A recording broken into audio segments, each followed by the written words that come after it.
बिस्मिल्लाहिर्रहमानिर्रहीम। नहमदुहु व नुसल्ली व नुसल्लिमु अला रसूलिहिल करीम, अम्मा बाद। हमने कल बात की थी कि ज़कात चार चीज़ों के ऊपर आया करती है: सोना, चांदी, नकदी और माले तिजारत। सोने के हवाले से भी बात कर दी गई थी, चांदी के हवाले से बता दिया गया था, और नकदी के हवाले से मैंने आपको बता दिया था कि कैश की सूरत के अंदर हो। अब वो कैश जो होता है, चाहे वो आपने किसी को कर्ज दिया हुआ है, और उसमें कमेटी भी आ जाती है कि जो आपने कमेटियां जमा करवाई हुई होती हैं, अभी कमेटी आपने वसूल नहीं की हुई है, ठीक है, तो वो भी आपका कैश के अंदर वो होगा। और माले तिजारत, जिसको आपने खरीदा था आगे बेचने की नीयत से, और वो नीयत भी बाकी हो, ये आपकी माले तिजारत कहलाता है। इन चारों चीजों को ऐड किया जाता है, चारों चीजों को हम जमा करते हैं। जमा करने से जो आपके पास जो आपकी वो बन जाएगी कि आपकी कितनी अमाउंट बन रही है, उसके बाद आप उसमें से मनफी कर देंगे वो कर्ज जो आपने अदा करना होता है। वो कर्ज जो आपने अदा करना होता है, जो आपके जिम्मे होता है, उसको अदा किया जाता है। तो आपकी जो ये होती है, इसको हम नेट वर्थ कहते हैं, कि आपकी टोटल अमाउंट कितनी बनती है। ये तो था कि इनके ऊपर से ये वो बन जाएगा, टोटल अमाउंट आपने निकालनी है। मिसाल के तौर पे चारों चीजों को जब मैंने जमा किया, तो एक आदमी के पास 10 लाख रुपया समझे बन गया उसका, सब चीजें जमा करने के बाद 10 लाख। अब ये 10 लाख बन गया है, ये 52.5 तोले चांदी की कीमत से ज्यादा है। जाहिर बात, 52.5 तोले चांदी की, तो उसमें से इसका मतलब है कि ये बंदा क्या है, साहिब निसाब है।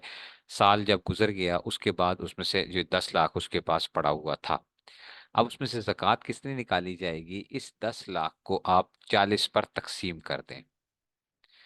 जब आप इसको 40 पे तकसीम कर देते हैं, तो आपके पास जो है वो टोटल आपकी ज़कात आ जाएगी, और वो कितनी बन जाएगी? वो आपकी बन जाएगी 25,000 रुपया। इसी का मतलब होता है 2.5% या 40वां हिस्सा। तो 10 लाख रुपया किसी के पास हो, तो उसमें से जब उसको जब 40 पे तकसीम करेंगे, तो उसकी ये 25,000 रुपया वो बन जाएगा, और ये उसकी ज़कात आ जाएगी। ठीक है, तो ये इसमें से हम इसको वो करेंगे। ठीक है ना? ठीक है ना, तो ये इसमें से वो आ जाएगा। ठीक है जी। ये अब एक वो बन गया हमारे पास कि जी ज़कात की अमाउंट टोटल आ कितनी रही है, ज़कात की कितनी अमाउंट बन रही है। तो टोटल हम इसको वो करते हैं।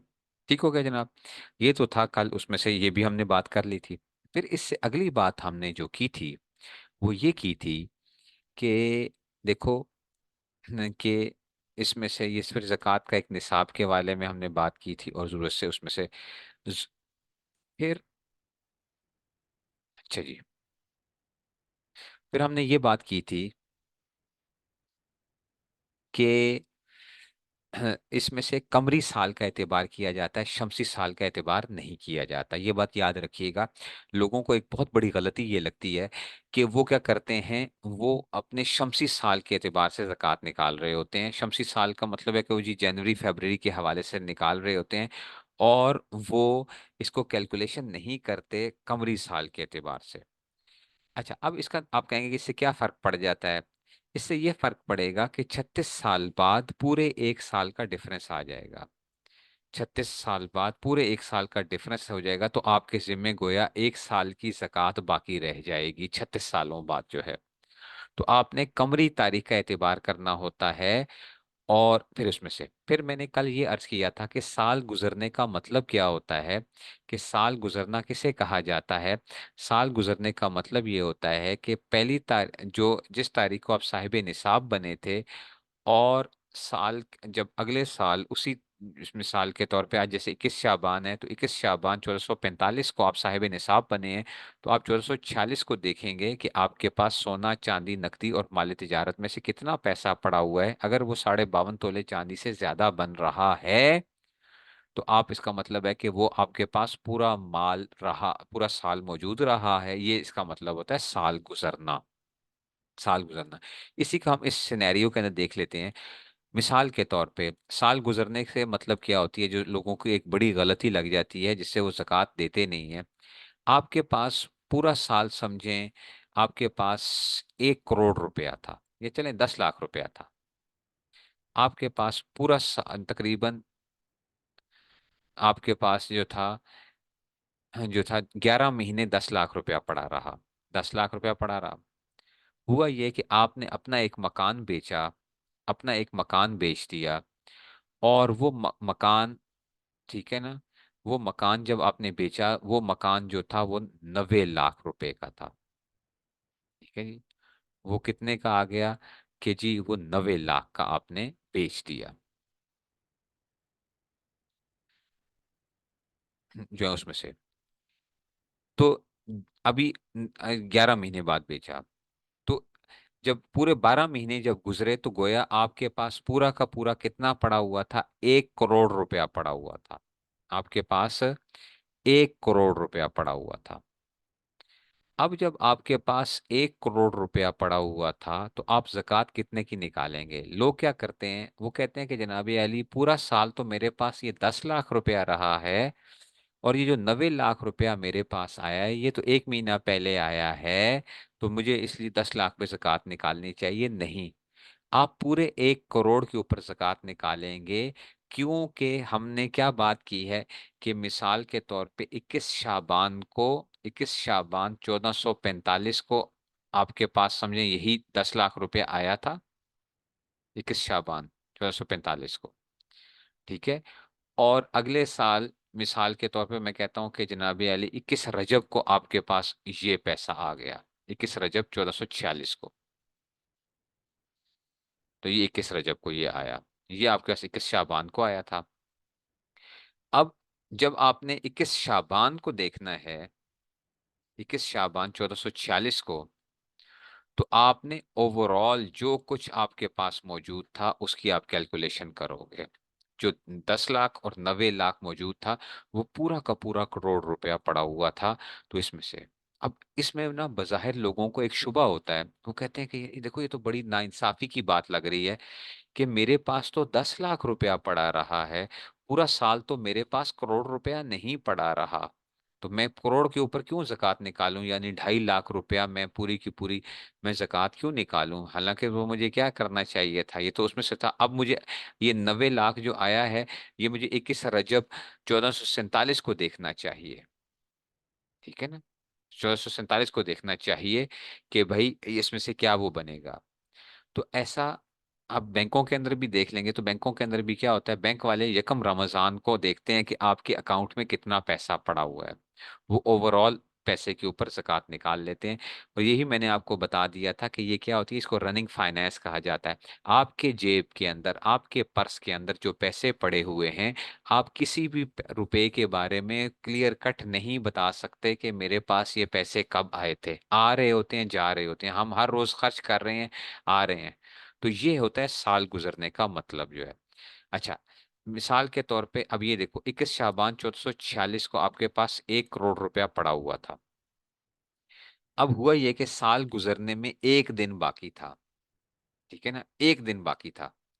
और 20 शाबान 1447 को आपने वो जो करोड़ रुपया जो आपके पास पड़ा हुआ था, उसको उसका आपने कोई मकान खरीद लिया अपने लिए रहने के लिए, या कोई ऐसी चीज वो थी उसमें से आपने खरीद लिया, आपने अपनी गाड़ी खरीद ली 1 करोड़ रुपए की इस्तेमाल के लिए जो है। तो अब क्या होगा, सिर्फ एक दिन बाकी था। तो जब 21 शाबान 1447 आएगा, तो आपके पास समझे कोई रुपया नहीं पड़ा हुआ, तो आप पे जक़ात भी नहीं आएगी। 21 शाबान 1447 को आपके पास कोई जक़ात नहीं आएगी। तो साल गुजरना बेसिकली क्या है कि इसमें से, अब इसमें कोई फर्क नहीं पड़ता कि एक आदमी कहे कि जी मैंने तो ये पैसे रखे हुए थे अपनी बेटी की शादी के लिए, ये तो पैसे मैंने रखे हुए थे हज पे जाने के लिए, ये पैसे मैंने रखे हुए थे घर खरीदने के लिए। जब साल गुजर गया, ठीक है ना, आपकी नीयत जो मर्जी हो, आपको उसकी ज़कात देनी पड़ेगी। ये बेसिकली क्या है, नकदी के हवाले से मैंने आपके सामने और साल गुजरने का मतलब भी बता दिया। कहते हैं ऊपर जिक्र करदा तफसील से वाज़ेह है कि हर माल पर साल गुजरना लाजिम नहीं, हर माल पे नहीं है। देखो 90 लाख पे भी साल नहीं गुजरा, दरमियान में होने वाली कमी बेशी का कोई एतबार नहीं है।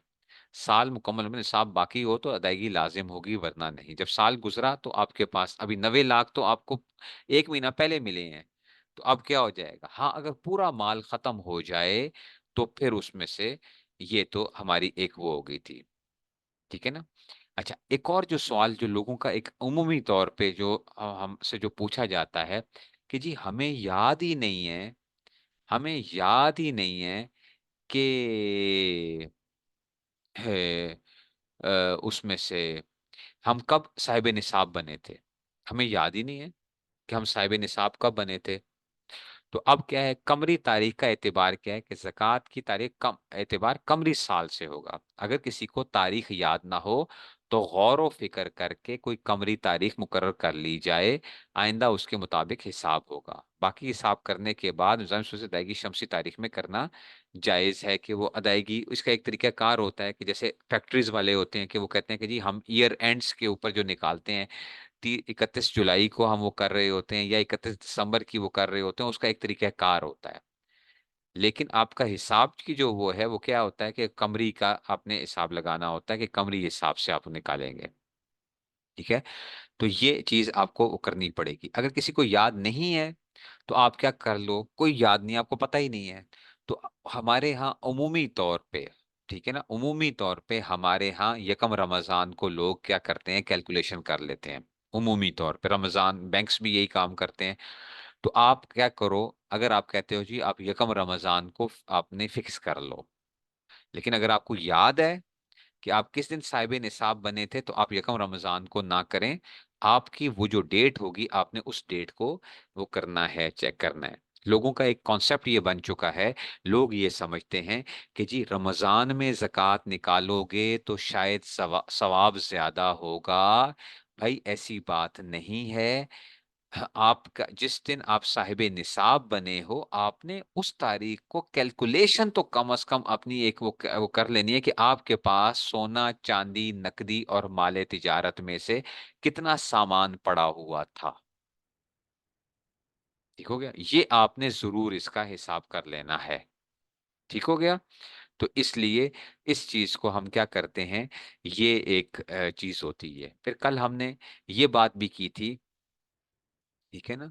जी हाँ, अगर नकदी किसी ने जो है वो रखी हुई है कोई, ठीक है, तो उसमें से प्लॉट, एक बंदा प्लॉट खरीदता है कि मैं इसको अच्छे दामों पर बेच दूंगा, अच्छे दामों पर बेच दूंगा। तो जो प्लॉट खरीदा है उसमें से क्या आ जाएगा, उसके ऊपर जो है वो उसकी हर साल मार्केट वैल्यू लगाई जाएगी। मिसाल के तौर पे आपने 1 करोड़ का प्लॉट खरीदा था आगे बेचने के लिए, इस साल मैंने देखा तो उसकी प्राइस 2 करोड़, मार्केट के अंदर मार्केट वैल्यू उसकी 2 करोड़ है। तो मुझे इस साल 2 करोड़ ज़कात निकालनी पड़ेगी। अगले साल मैंने देखा तो उसकी वैल्यू मार्केट प्राइस 4 करोड़ थी, तो मुझे 4 करोड़ के हिसाब से हर साल मुझे ज़कात निकालनी पड़ेगी। इधर भी लोग ये समझते हैं प्लॉट के अंदर कि भाई जब हम एट द एंड प्लॉट को बेचेंगे तब हम ज़कात अदा करेंगे। नहीं भाई, आपने हर साल उसकी कैलकुलेशंस करनी है कि इसकी मार्केट वैल्यू प्राइस क्या है, मार्केट के अंदर कितने का ये बिक सकता है।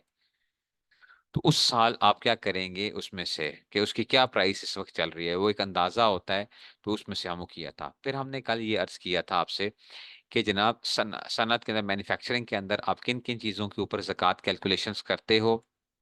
मशीनरी के ऊपर नहीं आती, बिल्डिंग के ऊपर नहीं आती, यहाँ जो रॉ मटेरियल पड़ा हुआ होता है, वर्क इन प्रोसेस होता है, फिनिश गुड्स होती हैं, और इसी तरह जो पैकिंग मटेरियल्स वगैरह आते हैं उनकी आप प्राइस लगा के आप उसमें से करते हैं। कुछ लोग होते हैं जिन जो खदमात सर्विसेज प्रोवाइड कर रहे होते हैं, उनकी क्या चीज़ें वो होती हैं कि जी वो जो सर्विसेज जो बंदा प्रोवाइड कर रहा है उसको जो पैसा आएगा वो उसके ऊपर फिर ज़कात कैलकुलेशन करता है उसमें से। कल हम बात करते कि ट्रेडिंग के ऊपर, तिजारत एक आदमी करता है, तो देखो कुछ पैसा ऐसा रखा हुआ होता है कि जो उसने उस तिजारत को चलाने के लिए उसने रखा हुआ होता है, ठीक है ना। कि तिजारत ट्रेडिंग वगैरह कर रहे हैं कि जी खरीदो फरोख्त के मामलात कर रहे होते हैं, ठीक है ना।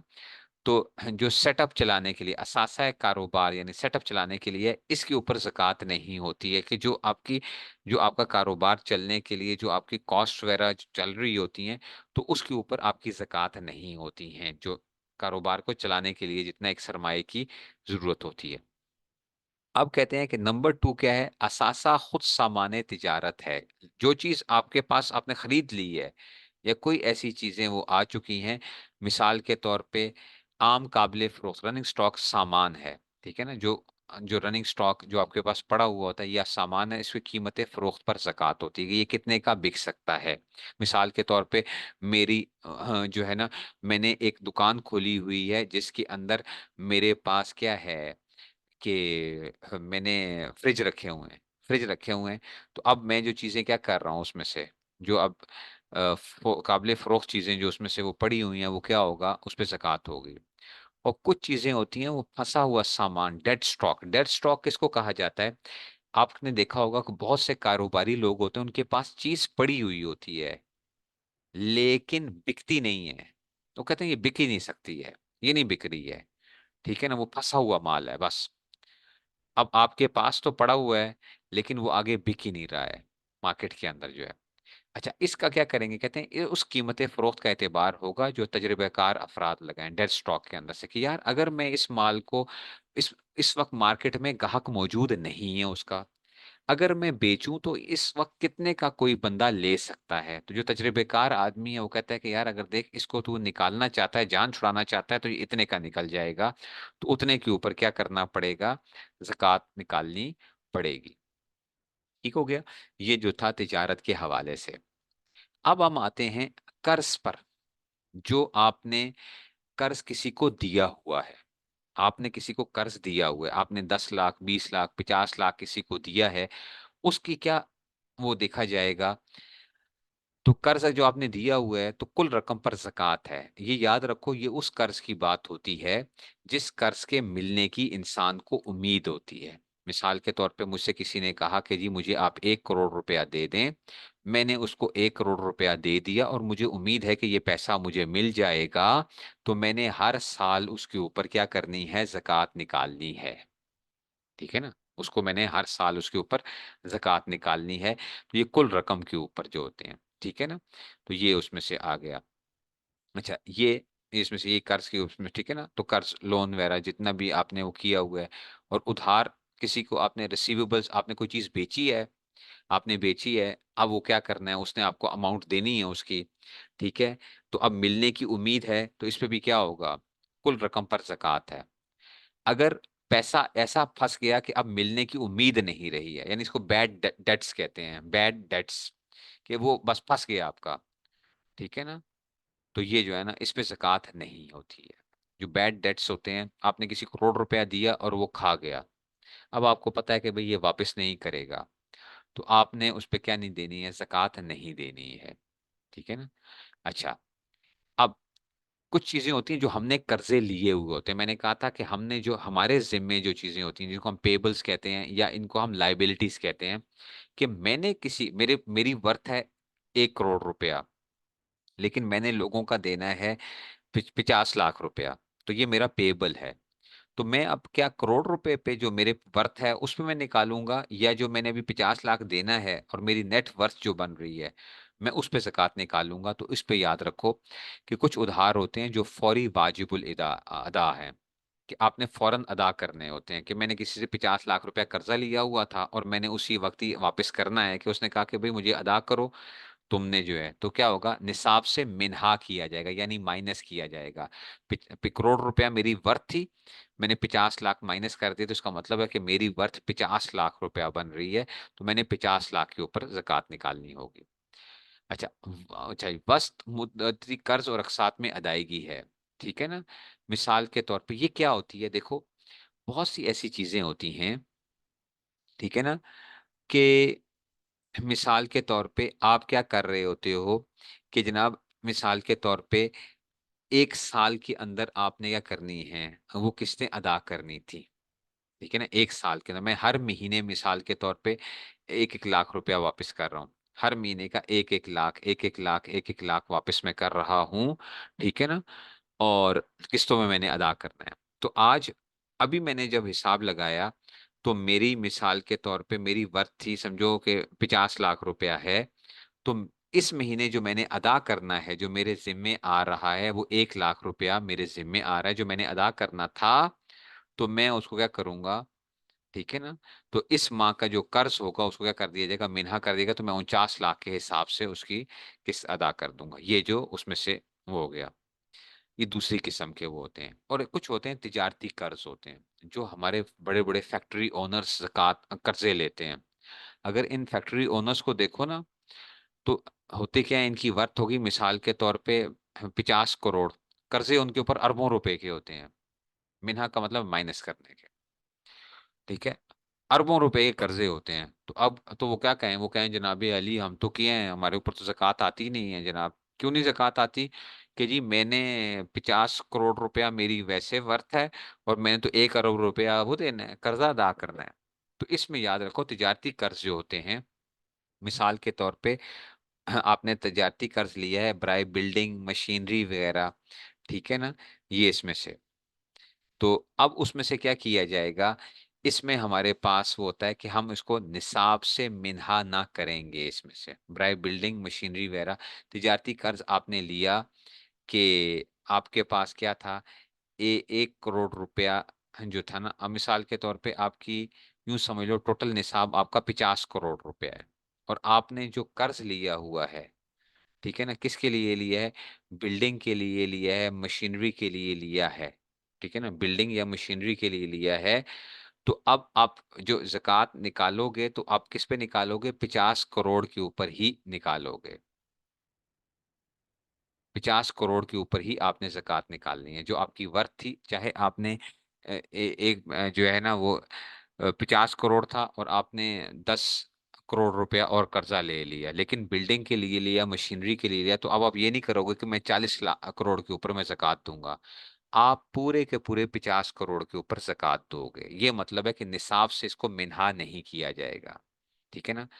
अगर आपने वो जो कर्ज लिया है, माले तिजारत के लिए लिया है, माले तिजारत के लिए लिया कि जो चीज आपने आगे खरीद के कोई बेचनी है, ठीक है ना। तो 50 करोड़ रुपया था और आपने 10 करोड़ रुपया लिया, कि जनाब मैं क्या करूंगा कि माल तिजारत खरीद के करूंगा। तो अब टोटल जो आपका 50 करोड़ था उसको हम क्या करेंगे, माइनस करेंगे। और क्योंकि माल तिजारत के ऊपर हम इलादा से कैलकुलेशंस कर रहे होते हैं ज़कात की, जो है उसमें से माल तिजारत के अंदर से तो मुकम्मल निसाब से मिन्हा किया जाएगा। तो आप 40 करोड़ के ऊपर उसकी वो जो है वो ज़कात अदा करेंगे इसमें से। तो ये आपकी इसमें से था। और ये बहुत कम लोगों को पेश आता है, जिसको पेश आए वो पूछ सकता है कि ये जनाब ये अली, जिन लोगों को ये मसला आता है उसमें से वो फिर पूछ लें कि भाई कैसे हमारी टोटल वर्थ हम कैसे कैलकुलेशंस करेंगे। क्योंकि लेकिन ये आम आदमियों के लिए उमूमी तौर पे ऐसा नहीं होता। शेयर्स जो लिए जाते हैं, क्या शेयर्स पर ज़कात कैसे किया जाता है, उसमें मसला ये है। देखो शेयर्स जो लिए जाते हैं, ये दो किस्म के लोगों की नीयतें होती हैं, दो किस्म की नीयतें होती हैं। कुछ लोग होते हैं जो शेयर्स लेते हैं कि सालाना नफा के लिए लेते हैं, इसको हम डिविडेंड कहते हैं, जो at the end year and के ऊपर, ठीक है, हर कंपनी अपने उसका ऐलान करती है कि हमने इस दफा डिविडेंड्स कितने दिए, हमने कितना मुनाफा कमाया है, उसके ऊपर। तो बाज लोग होते हैं जो कंपनी के अंदर शेयर्स लेते हैं ताकि वो क्या बन जाएं, वो कंपनी के शेयर होल्डर बन के उसके हिस्सेदार बनते हैं। और वो सिर्फ नफा कमाने की उनकी गर्ज होती है, उनका मकसद शेयर खरीदना या बेचना नहीं होता, ठीक है ना। तो अगर कंपनी के असासों में से अमवाले ज़कात अलग हो सकते हो तो उनकी मुतनासिब कीमत पर ज़कात होगी, वरना कुल कीमत फ़रोख्त पर इतना ज़कात अदा करना जरूरी है, ठीक है ना। तो अब क्या होगा, इस सूरत में क्या होता है कि आप, अब ये थोड़ा सा एक और पेचीदा काम हो जाता है कि लोग कहते हैं जी हम कैसे वो कर सकते हैं, ये कैलकुलेशंस कैसे कर सकते हैं। आपने देखा होगा कि कंपनीज जो होती है ना, वो अपनी क्या करती हैं, सालाना एक रिपोर्ट निकालती हैं। उनकी सालाना रिपोर्ट होती है, ठीक है ना।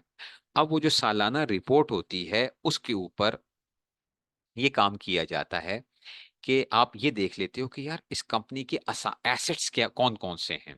कुछ उसकी बिल्डिंग्स होंगी, ठीक है ना, कुछ उसके क्या होंगे, है जो है ना, और मशीनरी होगी। इस तरह की मुख्तलिफ चीजें जो है ना, ठीक है ना, ये सारी की सारी चीजें उसके पास मौजूद होती हैं। तो आपको पता है बिल्डिंग पे ज़कात नहीं होती है, इसी तरह ही मशीनरी पे ज़कात नहीं होती है।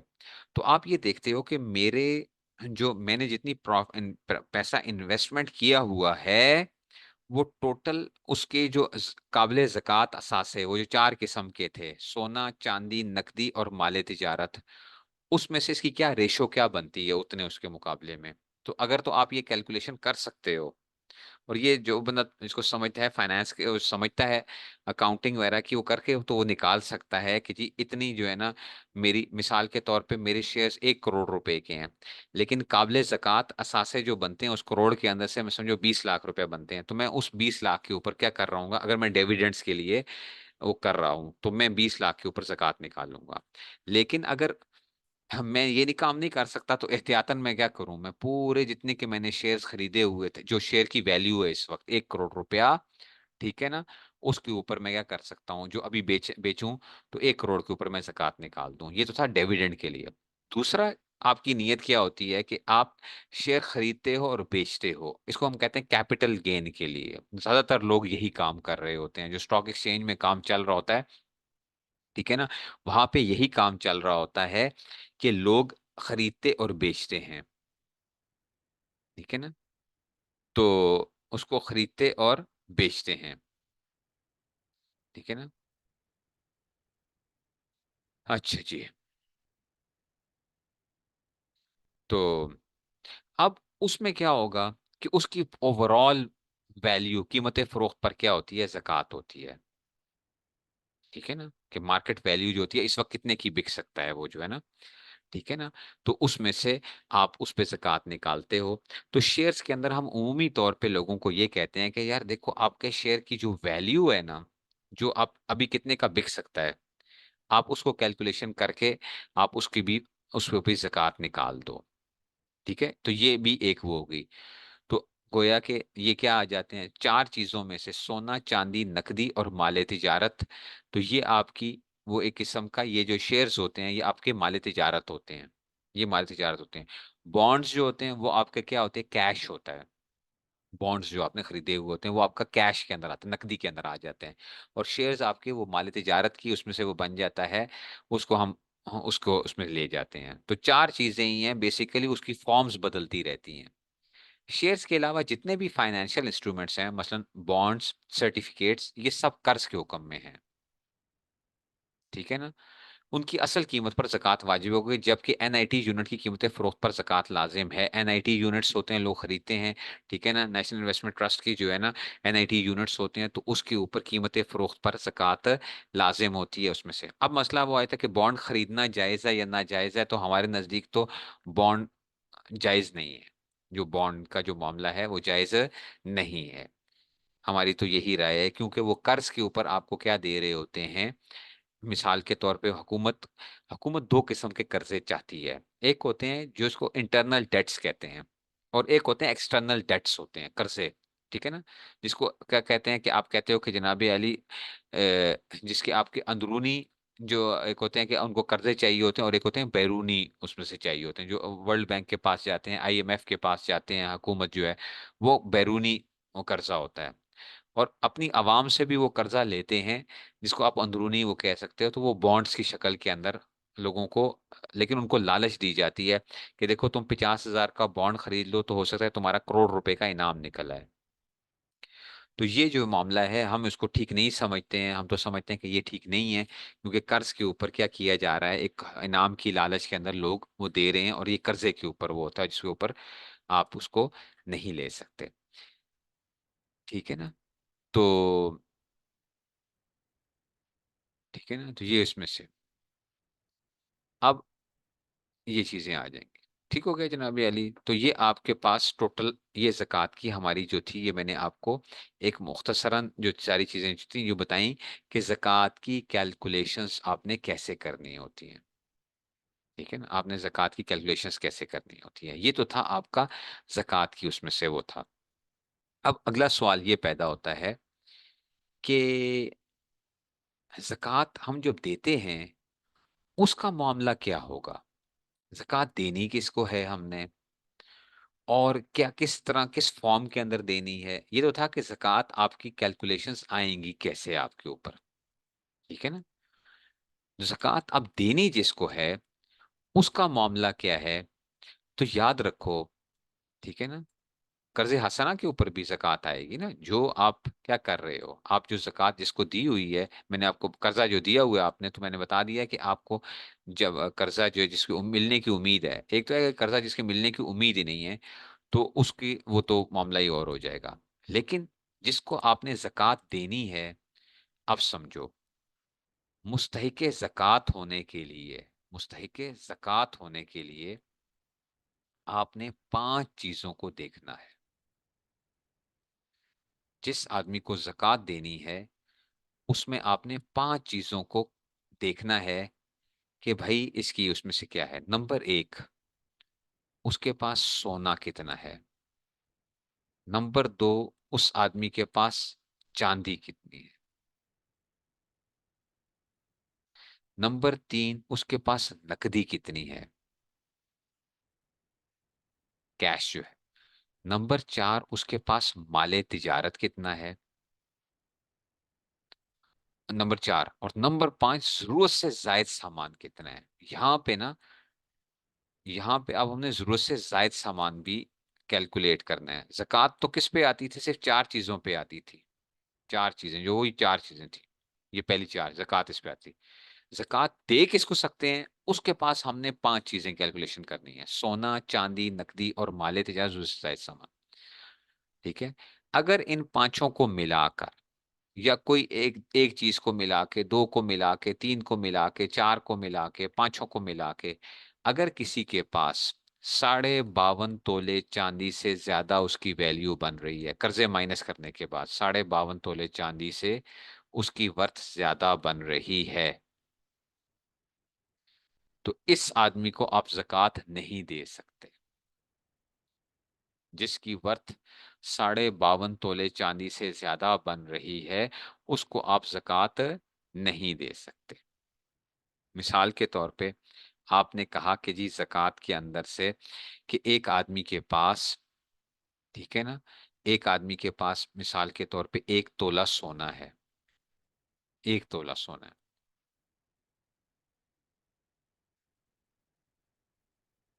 1 तोला सोना है।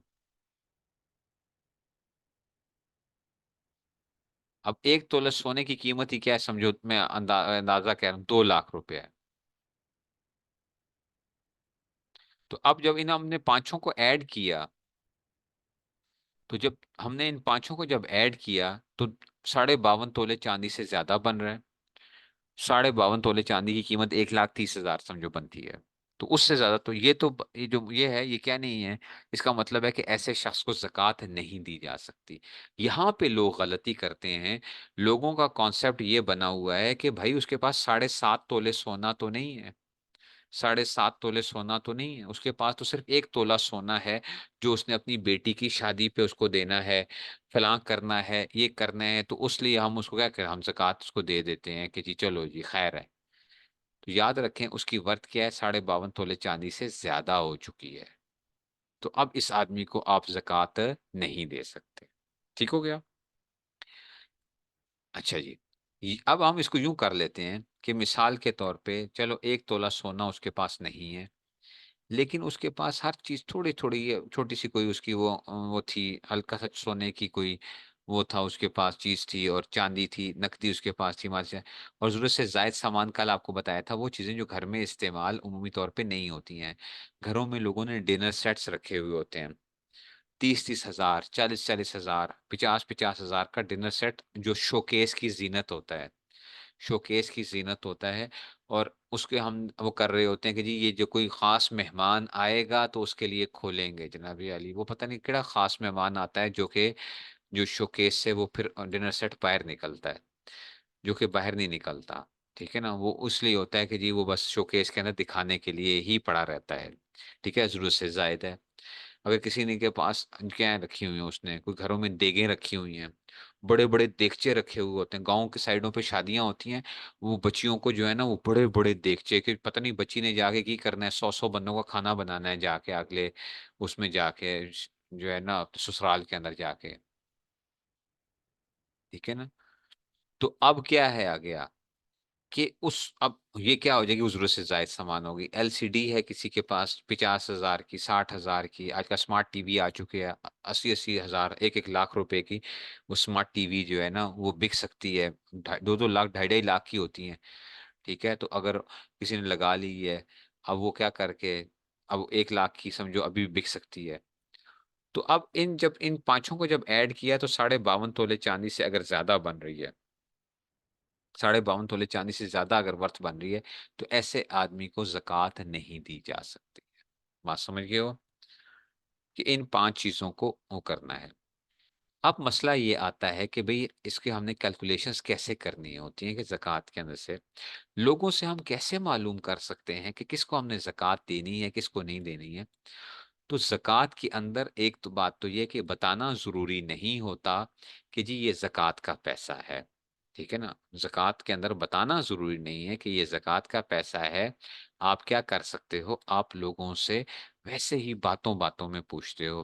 कोई गरीब आदमी, आपका एक गुमान ये है कि ये गरीब आदमी है, उससे आप ये मालूम करते हो कि जनाब कोई पैसा, कुछ सोना सोना तो रखा होगा, कुछ ना कुछ तो कोई अंगूठी से अंगूठी बनाई होगी, फलां किया होगा।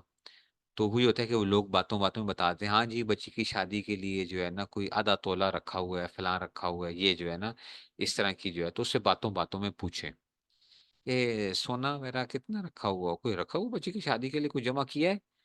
इस तरह चांदी शांदी, कोई चांदी तो खैर इतनी वैल्यू नहीं होती आजकल के ज़माने के अंदर, चांदी जो है लोगों के पास इतना वो नहीं होता, लेकिन उमूमी तौर पे सोना लोगों ने रखा हुआ होता है। ठीक है ना, और चांदी की इतनी वैल्यू ही नहीं होती कि जी उसमें से। तो उससे पूछ लेते हैं कि जी अच्छा तुम्हारे कोई पैसे शैसे तुमने रखे हुए होंगे, कोई कमेटी शमेटी डाली हुई होगी, कुछ इस तरह की जो है ना, तो इससे बातों बातों में पूछें। माल तजारत में कुछ से वो से पूछ लेते हैं, यार कोई प्लॉट वगैरह, कोई किस्तों के ऊपर कोई प्लॉट वगैरह लिया हुआ है, कोई तुम जो है कोई वो कर रहे हो, कोई जो है किस्तों माल तिजारत मतलब उसमें से बेचने के लिए या कोई ऐसा। ठीक है, और फिर ऐसे ही उसके हालात से पूछ लिया, अच्छा क्या क्या घर के अंदर क्या चीजें रखी हुई हैं तुमने जो है ना, तो जरूरत से जायद सामान। तो जब अगर आपका दिल, थोड़ी बहुत आपने तहकीक कर ली, तो आपका दिल ये कहता है कि भाई ये क्या है, इसके पास 52.5 तोले चांदी से कम बना हुआ है। ठीक है ना, तो अब उसको ज़ब्त ज़कात दे सकते हैं। ठीक है ना, 1 या 2 तोले रखा हुआ हो और तनख्वाह सारी खर्च भी हो जाती हो, तब भी इस आदमी को आप ज़कात नहीं दे सकते हैं। क्यों? क्योंकि वो 1 तोला सोना ही 2 लाख रुपए के बराबर है। 1 तोला सोना ही 2 लाख के बराबर है। तो इस आदमी को चाहिए ये कि ये अपने सोने को बेच दे और उसको वो करे, उसमें से पहले अपने इस्तेमाल में लाए। हाँ, उसका सोना ना हो, फिर आप उसको क्या कर सकते हैं, फिर आप उसको ज़कात दे सकते हैं। ठीक हो गया। तो इसमें से, और याद रखें कि मुस्तहक़ ज़कात के लिए तो ये 5 चीज़ें हो गई हैं। ये जिसको आप ज़कात दे रहे हो, उसके अंदर आपने क्या था, अब इन्होंने खुद भी बता दिया कि मालदार और गरीब के अंदर से जी। ठीक है ना, तो ये जो है ज़रूरत के सामान क्या चीज़ें हो सकती हैं, रहने का घर, पहनने के कपड़े, घरेलू ज़रूरत का सामान जो अक्सर इस्तेमाल में आता है, ये सब ज़रूरी सामान में दाखिल है। ठीक है ना, इसकी वजह से बंदा मालदार नहीं होता। किसी घर में फ्रिज है तो फ्रिज ज़रूरत की चीज़ है, अच्छा, फ्रिज ज़रूरत की चीज़ है। अगर किसी के पास मोबाइल भी है, ठीक है, तो वो भी क्या है, ज़रूरत की चीज़ है उसकी। ठीक है ना, चाहे जितनी कीमत का भी उसमें से वो आ जाए।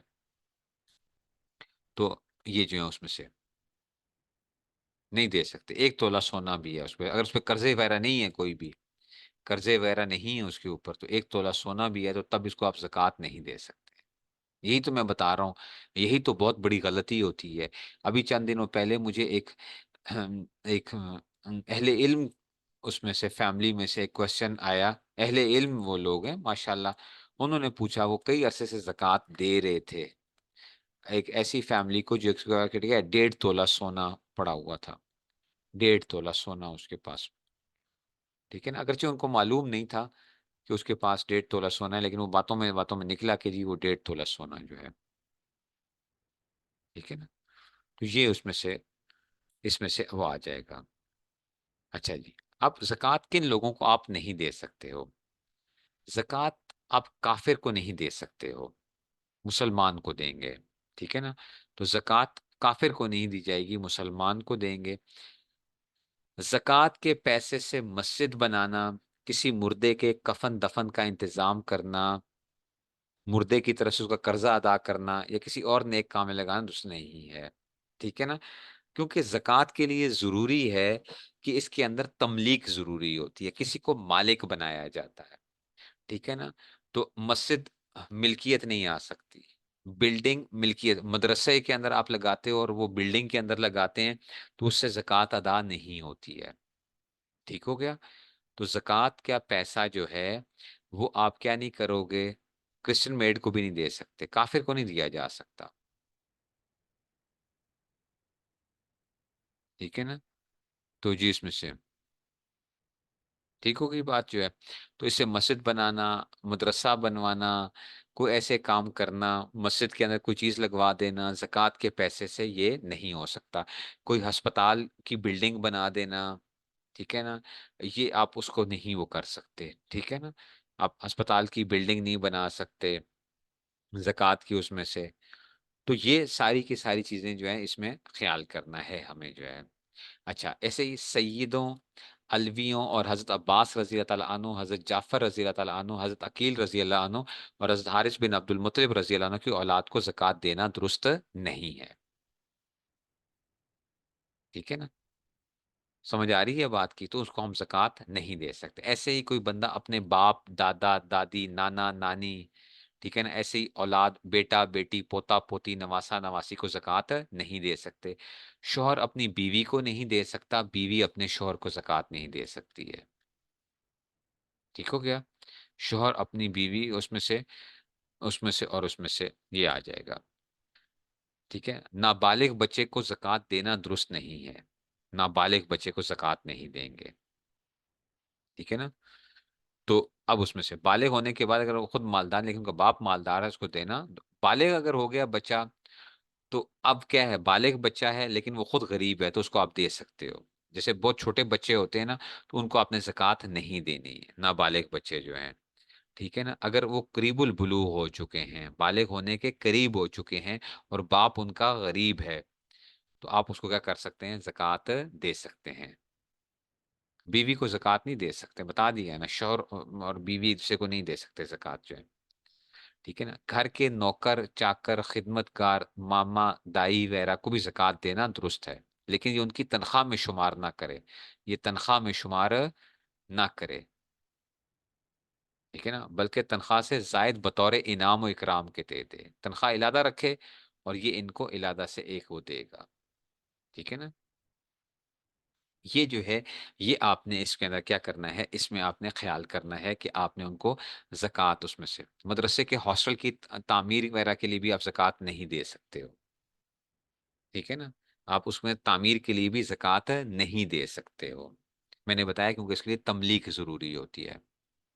ठीक हो गया? ये तो था मसला, अब आ गया। अब हम आते हैं कि क्या ज़कात के अंदर पैसे देना ही ज़रूरी है? क्या हम कोई चीज़ें दे सकते हैं? क्या हम उसमें से कोई चीज़ें दे सकते हैं ज़कात की उसमें से? मिसाल के तौर पे आप कहते हो कि उस्ताद जी हम कोई कपड़ा दे दें किसी को, हम किसी गरीब की बेटी की शादी है, उसको हम वॉशिंग मशीन लेके दे दें, उसको हम कोई फ्रिज लेकर दे दें, क्योंकि ये ज़रूरत की चीज़ें हैं ना, वॉशिंग मशीन हो गई, फ्रिज हो गया, ये आजकल के ज़माने के अंदर ज़रूरत की चीज़ है। तो हाँ, आप कहते हो जी 25,000 30,000 का मैं उसको लेके दे दूँ और उसमें से या उसको कोई आप फर्नीचर बना के उसको दे देते हो। तो ज़कात के लिए ज़रूरी नहीं है कि आप इन कैश ही दो। आप उसको किसी तरह से इस उसमें से भी दिया जा सकता है, जिसको हम कहते हैं कि इन काइंड जो है ना, हम उसको उसमें भी किसी है इस तरह की चीज़ों से भी वो कर सकते हैं कि आपने उसको फ्रिज लेके दे दिया। 50,000 का फ्रिज आपने उसको लेकर दे दिया, ठीक है? और तो आपकी ज़कात अदा हो जाएगी। ठीक हो गया? तो ज़कात अदा हो जाएगी। जितने की आपने जितने की चीज़ वो खरीदी है, उतने की आपकी ज़कात अदा हो जाएगी। आपने उसको कोई चीज़ लेके दे दी उसमें से। जो मसला आता है, क्योंकि ये बहुत बड़ा आजकल होता है कि कहते हैं जी शादियों के ऊपर, गरीब आदमी की शादी होती है, तो वो कहते हैं कि जी मेरी बच्ची की शादी है तो आप उसका खाने का खर्चा दे दें। खाने का खर्चा वगैरह दे दें। तो जी मेरी बच्ची की शादी के लिए जी मैंने मेहमान बुलाए हुए हैं, 25-30 आदमी हैं, तो उनका 25-30 हज़ार रुपया खर्चा होगा। तो याद रखो, शादी के मौके के ऊपर जो इस तरीके से अगर आप क्या करते हो, वो खाने के पैसे अगर देते हो, ठीक है ना, एक दो तरीके हैं, या तो आप उस गरीब को मालिक बना दो, उसको 25 हज़ार रुपया पकड़ा दो, कहो कि भाई तुम मालिक हो, तुम्हारी मर्जी है, तुम जो मर्जी करो। उसको अगर ज़कात लगती है तो अब क्या होगा, वो अगर उसको खाने पे लगा दे, किसी चीज पे भी लगा दे, तो आपकी ज़कात अदा हो गई है। लेकिन अगर आपने क्या किया, खुद ही केटरिंग वालों को पकड़ के आपने कहा कि भाई ठीक है, मैं क्या करूंगा, मैं जो है ना, मैं बच्ची का जो शादी का खाने का खर्चा है वो मेरी तरफ से, आपने खुद केटरिंग वालों को पकड़ा दिए पैसे 25 हज़ार रुपया, तो आपकी ज़कात अदा नहीं होगी। वो ज़कात अदा नहीं होगी आपकी। ठीक होगी बात जो है। अब मसला ये है कि रमजान के अंदर लोग जो है ना वो अफ्तारी वगैरह करवाते हैं। अफ्तारी वगैरह कराई जाती है रमजान के अंदर, तो लोग उसको ज़कात के पैसों से अफ्तारी करवा रहे होते हैं। ठीक है ना। तो अगर तो मिसाल के तौर पे किसी जगह के ऊपर कोई दस्तरखान लगता है और वहां पे आप ज़कात के पैसे देते हैं, जिसमें सारे लोग आकर खा रहे हैं और उसी जगह पे खाते हैं, वो चीज़ उठा के नहीं लेके जाते, जैसे प्लेटों के अंदर रख देते हैं, वो जैसे खाते हैं पीते हैं, तो इस तरीके से ज़कात अदा नहीं होगी। इस तरीके से ज़कात अदा नहीं होगी। उसका तरीक़ेकार क्या है कि अगर आप खाने की शक्ल में देना चाहते हैं ज़कात की, तो आप क्या करें, आजकल जिस तरह के वो बिरयानी के पैकेट्स बन जाते हैं, वो स्टायरोफ़ोम के जो पैकेट्स बने हुए होते हैं कि ₹100 का एक पैकेट बन जाता है या जितने की उसकी प्राइस होती है। तो आप क्या करते हो, मार्केट से मिसाल के तौर से मैंने क्या किया है, ₹100 के मैंने जो थे 10 समझो, मैंने 10 वो खरीद लिए पैकेट जो है ना, वो बिरयानी के जो हैं, तो गोया के ₹1000 के मैंने खरीद लिए। अब मैंने किसी गरीब आदमी को वो दे दिया, वो जो पैकेट था, दूसरा दूसरे को दे दिया, तीसरा तो मेरे ₹1000 की ज़कात अदा हो जाएगी। क्यों? क्योंकि अब मैं क्या कर रहा हूँ, उसको उस खाने का मालिक बना रहा। अब वो बंदा जहाँ मर्ज़ी अपने बच्चे को खिलाए जाके, जिधर भी जाए, वो उसका मालिक बन गया है ₹100 के उसके अंदर से। लेकिन जब मैं उसको किसी जगह पे बिठा के खिला रहा हूँ कि भई तूने इधर ही बैठ के खाना है, यहाँ से लेके जाने की इजाज़त नहीं है, जो चीज़ें तुम्हें दी गई हैं, ये चीज़ें जो हैं उसमें से। तो अब ये मालिक नहीं बना था, तो ज़कात अदा नहीं होगी। ठीक है ना? तो ये आप लोगों ने इस चीज़ का बड़ा ख़्याल रखना है, जो हमारे मुआशरे में उमूमी तौर पे लोग गलतियाँ कर रहे होते हैं। लोग कहते हैं इससे क्या फ़र्क पड़ता है? भई तमलीक असल में ज़रूरी है कि अगले बंदे को पता हो कि मैं इस चीज़ का मालिक बन चुका हूँ। मेरी मर्ज़ी है मैं जहाँ पे लेके जाऊँ। और इसलिए अब इसमें देखो कि ज़कात से क्लिनिक चलाना, लोग ज़कात के पैसों से क्लिनिक चलाते हैं। अब उसमें क्या होता है? उसमें देखो उसमें गड़बड़ क्या होती है? दवा-खाने में मद्दे ज़कात और कुर्बानी की खालों का मसरफ सिर्फ़ ये है कि इस रकम से दवाएँ खरीद कर मसाकीन को मुफ़्त दी जाएँ। तो अगर तो आप दवाई की फ़ॉर्म में दे रहे हो ज़कात, दवाई की फ़ॉर्म में दे रहे हो, तो ज़कात अदा हो जाएगी, ठीक है ना? आपने मालिक बना दिया, ठीक है ना? लेकिन कितनी ज़कात अदा होगी? जितने की आपने वो दवाई खरीदी थी, ये भी याद रखना। जितने की आपने वो दवाई खरीदी थी, उतनी ज़कात अदा होगी, जितने के अंदर वो मार्केट में बिक सकती है, उतनी ज़कात अदा नहीं होगी। मिसाल के तौर पे मेरी क्या है, मिसाल के तौर पे मेरी एक क्लिनिक है, जिसके अंदर मैंने मैंने एक दवाई खरीदी है, कोई भी दवाई मुझे ₹50 की जो है ना, वो मैंने फार्मास्यूटिकल कंपनी से जो खरीदी, वो मुझे ₹50 में पड़ी। लेकिन वो मार्केट में ₹100 की बिकती है। अब मेरे पास कोई गरीब आदमी आया, मैंने उसको वो दवाई दे दी, तो मेरी ₹50 की क्या होगी, ज़कात अदा होगी, ना कि ₹100 की। जो मार्केट में वो ₹100 की है, लेकिन मैंने कितने की खरीदी थी, वो ₹50 की खरीदी थी, तो मैंने जो ज़कात अदा होगी वो ₹50 की, ठीक है ना? और दवाइयों की फ़ॉर्म में सिर्फ़ चल सकता है। इस मद से डॉक्टरों और कारकुनों की तनख्वाहें, मकान का किराया, तामीरात और फर्नीचर वगैरह खर्च करना जायज़ नहीं, इससे ज़कात अदा नहीं होगी। ये आजकल जो आप अस्पतालों के अंदर ज़कात अदा करते हो, वहाँ पे ये बहुत से मसाइल होते हैं। वो क्या करते हैं, वो कहते हैं जी हमारे रनिंग कॉस्ट है, अस्पताल को चलाने का खर्चा जी महीने का लाख रुपए करोड़ रुपया है, हमारी तनख्वाहें हैं डॉक्टरों की, वो हो रही हैं जी, फलां हो रहे हैं, हम मुफ्त टेस्ट करते हैं, मुफ्त अल्ट्रासाउंड करते हैं, मुफ्त हमारे यहाँ डायलिसिस होते हैं, फलां होता है। तो इन सूरतों के अंदर क्या नहीं होगी, याद रखो, ज़कात अदा नहीं होगी। ठीक हो गया। इधर बताता चलूं कि फिर कुछ अस्पताल हैं जो बाकायदा इसकी तरतीब रखते हैं कि भाई हमने क्या करना है कि ज़कात, ताकि लोगों की ज़कात अदा हो जाए। तो उसमें से जो है ना, उसमें से बड़े दो अस्पतालों को मैं जानता हूं जो ये काम करते हैं कि उन्होंने बाकायदा, उनकी टीम होती है और वो बाकायदा जो पाकिस्तान के अंदर दो बड़े अस्पताल हैं, एक इंडस हॉस्पिटल कराची के अंदर है, लाहौर में भी अब वो आ गए हैं इंडस हॉस्पिटल, और उन्होंने मुख्तलिफ जगहों पे अपने वो किए हुए हैं। ठीक है ना। तो वहां पे अगर आप जक़ात दोगे तो आपकी जक़ात अदा हो जाती है, ठीक है ना, क्योंकि वो बाकायदा उन्होंने तरतीब रखी हुई है। लाहौर के अंदर इस तरह ही अल हिजाज हॉस्पिटल है, अल हिजाज है। ठीक है ना। तो ये दो को तो मैं जानता हूँ, बाकी जगहों के ऊपर जो है वो मुख्तलिफ जगहों के ऊपर होंगे, तो उसके बारे में हमें मालूमात कर लेनी चाहिए कि भाई इन जगहों के ऊपर हम ज़कात दें कि ना दें। समझ आ रही है बात की। तो इसमें जज्बातियत में नहीं आना चाहिए। हमें क्या करना चाहिए, जज्बातियत की बजाय हमें जरा ज़कात के मामले में एहतियात से काम लेनी चाहिए। ठीक है ना। आप कहो कि जी एक वो फलां बड़ा अस्पताल है, वो फलां कैंसर हॉस्पिटल है, फलां है, ठीक है ना।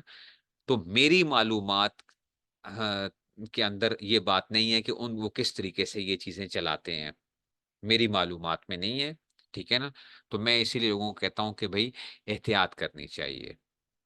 ठीक है ना। मेरी मालूमात में नहीं है कि उनका कोई बाकायदा, वाकई क्या उसके पीछे कोई ऐसे लोग बैठे हुए हैं जो कि पूरी क्या कर रहे हो, उस सिस्टम को देखते हों और वो चलाते हों उसमें से। उमूमी तौर पे क्या होता है कि वो किसी को बिठा देते हैं, वो कहता है जी बस ठीक है जी, अल्लाह की राह के अंदर दे रहे हैं, बस सब चीजें हो जाती हैं। ठीक है ना। तो इंडस हॉस्पिटल है या हिजाज हॉस्पिटल है लाहौर के अंदर जो है, ये उसमें से, क्योंकि यहाँ पे बाकायदा मुफ्ती हजरात की टीम भी होती है और सारा उसको एक इंश्योर किया जाता है कि ज़कात आपकी क्या हो जाए, अदा हो जाए। ठीक है ना। तो आप अगर उसमें देना चाहते हो तो उसमें से, ठीक है जी, तो उसमें से आप वो दे सकते हो उनको। तो ज़कात की उसमें से अच्छा काम कर रहे हैं, दोनों अस्पतालें बहुत अच्छा काम कर रही हैं। इंडस हॉस्पिटल का तो बहुत अच्छा काम है, वो तो मुख्तलिफ जगहों के ऊपर अब जो है वो काम कर रहे हैं। तो अच्छी बात है, ठीक है, आप उनको दें, आप जिसको भी देना चाहें उसमें से। अब मसला आता है जनाबे अली, अब आप कहते हैं जी उस्ताद जी हम तो मदारिस को ज़कात देते हैं, मदारिस का मामला क्या है। तो हमेशा याद रखो कि क्या मदरसे को ज़कात देने से ज़कात अदा हो जाएगी या नहीं अदा होगी। समझो, मैंने आपको पहले बात बताई है कि ज़कात के अंदर तमलीक करना शर्त होता है, कि मालिक बनाना शर्त होता है। ठीक है ना। हिजाज है, अल हिजाज, अल हिजाज और इंडस हॉस्पिटल। ठीक है ना। तो तमलीक करना जरूरी होता है, तमलीक करना जरूरी है, ताकि वो क्या हो जाए, जब वो मालिक बन जाए। अब मदारिस में फिर बेसिकली क्या होता है कि जो मदारिस एहतियात करने वाले होते हैं, जो मदारिस जिनके यहाँ एहतियात ज्यादा होती है, वो ये करते हैं कि वहां पे तालिब इल्म जो होता है वो मालिक बनता है, तालिब इल्म मालिक बनता है। और फिर जो वो किया जा रहा होता है, तो आगे जो होते हैं वो जब मालिक बन जाता है, और फिर मदरसे की वो की जाती है, तमलीक पाई जाएगी तो ज़कात अदा हो जाएगी। लेकिन बाज मदारिस के अंदर वो एक हीला तमलीक करते हैं कि तालिब इल्म के हाथ में पकड़ाते हैं और फौरन ले लेते हैं कि जी ले वापस कर दो हमें। तो वहां पे बहुत खतरा होता है कि बाज सूरतों में ज़कात अदा नहीं होती। समझो बात को, बास सूरतों में खतरा होता है कि ज़कात अदा नहीं होती है। इसलिए हम मदारिस वालों को भी समझाते हैं कि आपने ज़कात के अंदर बड़ी एहतियात से काम लेना है। ठीक है ना। हमारे यहाँ जामिया अशरफिया के अंदर ये होता है कि हम, हमारे यहाँ जब तालिब इल्म दाखिला लेता है तो हम उससे फॉर्म के ऊपर एक वकालतनामा उससे वो करवा लेते हैं। वो फॉर्म के ऊपर लिखता है कि जी मुझे ज़कात लगती है, मैं मदरसे के अंदर नाजिम साहब को जो है ना अपना वकील मुकर्रर करता हूँ कि वो मेरी तरफ से ज़कात वसूल करके मदरसे की ज़रूरियात में खर्च कर दें।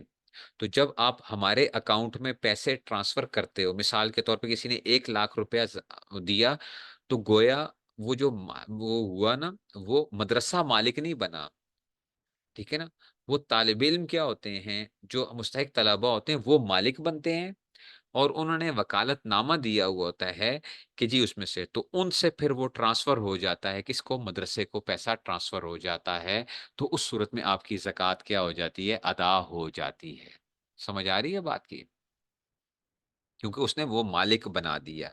यही जो मैं आपको इंडस हॉस्पिटल का बता रहा हूँ या अल हिजाज हॉस्पिटल में बता रहा हूँ, वहां पे भी क्या होता है, इसी तरह का एक वकालतनामा उससे वो करवाया जाएगा।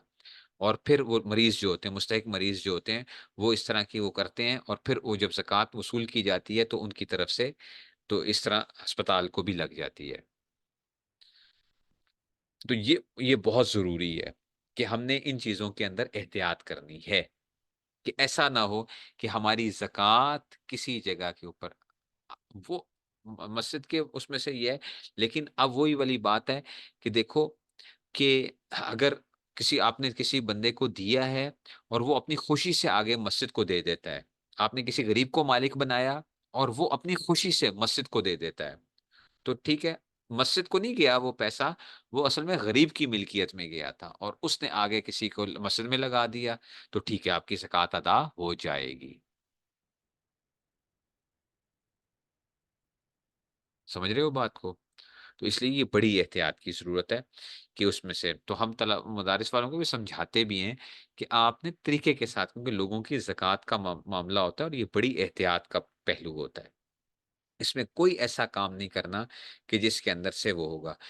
आप लोगों ने जो ज़कात देनी हो, तो कोशिश ये करो कि सबसे पहले अपने रिश्तेदारों को देखो, कि जो आपके रिश्तेदार गरीब हैं, ठीक है ना, ज़रूरतमंद हैं, उनको आप दो, ठीक है ना। फिर इसी तरह ही आप देखते हो कि जो मदारिस हैं, जो एहतियात के साथ चलते हैं, उनको चलो। फलाही इदारे जो एहतियात के साथ चल रहे हैं, ठीक है ना, हर फलाही इदारे के अंदर ख़्याल करना है। मैंने आपको बता दिया कि ये नहीं है कि यार ये बहुत काम कर रहे हैं तो इनको पकड़ के हमने ज़कात पकड़ा दी। आप उनकी वैसे इमदाद करो, फलाही इदारों की, फलाही इदारों की इमदाद करनी चाहिए।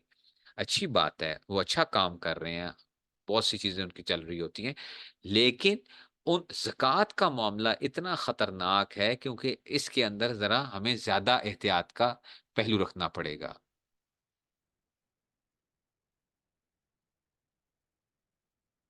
ठीक हो गया? तो ये उसमें से समझ आ गई है बात की। तो मस्जिद को डायरेक्ट ज़कात नहीं लगेगी, आपने किसी गरीब को मालिक बनाया तो ज़कात अदा हो गई। अब उसकी मर्जी है ना, जैसे कि वो आगे मस्जिद को क्या कर रहा है, चंदा दे रहा है, तो वो ज़कात मतलब वो क्या होगा, वो उसकी तरफ से मस्जिद के लिए क्या हो जाएगा, वो अतिया हो जाएगा। ये बेसिकली हमारा सारा क्या था, ज़कात के हवाले से मैंने आपके सामने कुछ चीज़ें रखी इसमें से। अब आपने अपनी ज़कात कैलकुलेशंस कैसे करनी है, मैं उसके अंदर से आपको एक, हाँ, जो है ना, एक फॉर्म की वो बता देता हूँ, ठीक है ना। बेवा को ज़कात देखो, अब उसमें से अब आप कहोगे ये बेवा को ज़कात लगती है या नहीं लगती है, उसमें से मैंने आपको बता दिया, उस बेवा है, चाहे बेवा हो चाहे खामन वाली हो, ठीक है ना, उसके अंदर 5 चीज़ें देख लो, सोना, चांदी, नकदी, माल तिजारत और ज़रूरत से ज़ायद सामान। ये कोई वो नहीं है जी, बेवा को लगती है, यतीम को लगती है, फलाँ को लगती है। मैंने कहा है कि जिसको ज़कात देनी है उसमें आपने 5 चीज़ें देखनी है। 1 तोला सोना और 5 लाख, हाँ, तो 1 तोला सोना है किसी के पास और 5 लाख उसने इन्वेस्टमेंट की, तो ये तो बंदा तो खुद साहिब निसाब है। ये तो बंदा खुद ज़कात अदा करेगा। जिसके पास 1 तोला सोना है और 5 लाख उसने इन्वेस्टमेंट की हुई है, ये तो खुद साहिब निसाब है। तो इसने तो खुद ज़कात अदा करनी है। तो ऐसा नहीं है कि वो जो है ना वो नहीं करेगा, तो उसने तो खुद ज़कात अदा करनी है। अच्छा जी, अब आ गया जनाब ज़कात का खुद तशख़ीसी तरीक़ाकार, कि आपने ज़कात कैसे वो करनी होती है। आप अपने उसमें से वो देख लेते हो। हमारे यहाँ जामिया अशरफिया का, हमारे यहाँ अगर आप लोग वो कर सको तो हमारे यहाँ फॉर्म होता है, मैं इंशाल्लाह ग्रुप के अंदर कल शेयर कर दूँगा आपको।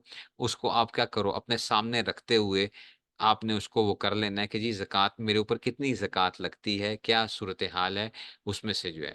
ठीक है ना? तो अब ये देखो, काबिल ज़कात असासों की मालियत, ठीक है ना? अब इसमें से अब ये एसेट्स आप अपने वो कर रहे हो। एसेट्स का मतलब है आपके आपके पास जो चीज़ें पड़ी हुई हैं, जो आपका असासे जो हैं। सोना जिस शक्ल में भी हो और किसी भी मकसद के लिए हो, ठीक है ना, नगीना और बनाने की उजरत निकाल कर। ठीक है ना, तो आप उसमें से उजरत वगैरह निकाल दोगे। अच्छा, आप ये देखोगे कि जनाबी अली कितने का सोने, इसमें सोना कितना है, सोना कितना है। ठीक है ना, तो समझो ये फर्जी रकम उन्होंने बताया कि जी 50,000 का समझो। चांदी चाहे किसी शक्ल में भी हो, ठीक है ना, तो समझो 5800। नकदी, अब देखा हाथ में बैंक बैलेंस, किसी के पास अमानत 1 लाख रुपया उधार दिया गया, या नकद या माल पार्टियों पर बकाया, आपने कोई चीज बेची थी, अभी लोगों ने आपके अमाउंट नहीं दी। कारोबार में होता है ना, लोग बेच देते हैं कोई चीज वगैरह, अभी उसने पैसे नहीं दिए, मिसाल के तौर पे ये 60,000। अच्छा, आपके पास गैर मुल्की करेंसी पड़ी हुई है कोई, उसका मौजूदा रेट देखा, बॉन्ड की सूरत में जो 8,000 है, शेयर की सूरत में मार्केट वैल्यू मिसाल के तौर पर उनकी 1 लाख रुपए है।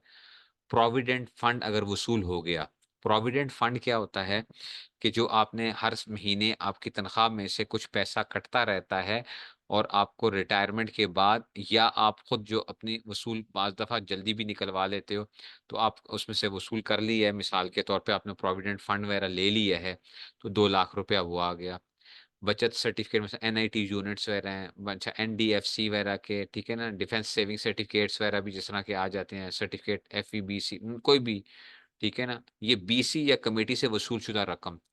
कमेटी आपने डाली हुई थी, आपको 50,000 रुपया मिल गए। ठीक है ना, जो आपने कमेटी डाली हुई थी उसमें से आपको 50,000 रुपया मिल गया। ठीक है ना, इंश्योरेंस पॉलिसी में अपनी इंश्योरेंस पॉलिसी, अगर आपने इंश्योरेंस करवाई हुई है उसके अंदर से आपने जितनी इंश्योरेंस जो वो है वो जायज़ नहीं होती है इंश्योरेंस जो है। ठीक है ना, इंश्योरेंस जायज़ नहीं होती, लेकिन जितना आपने पैसा जमा करवाया हुआ होता है वो आपकी क्या होती है, वो आप अब उनके वसूल कर सकते हो कि जी मेरा ये पैसा मैंने आपके पास जमा कराया हुआ है, तो इंश्योरेंस के अंदर आपने इतना पैसा, लेकिन इंश्योरेंस जायज़ नहीं है।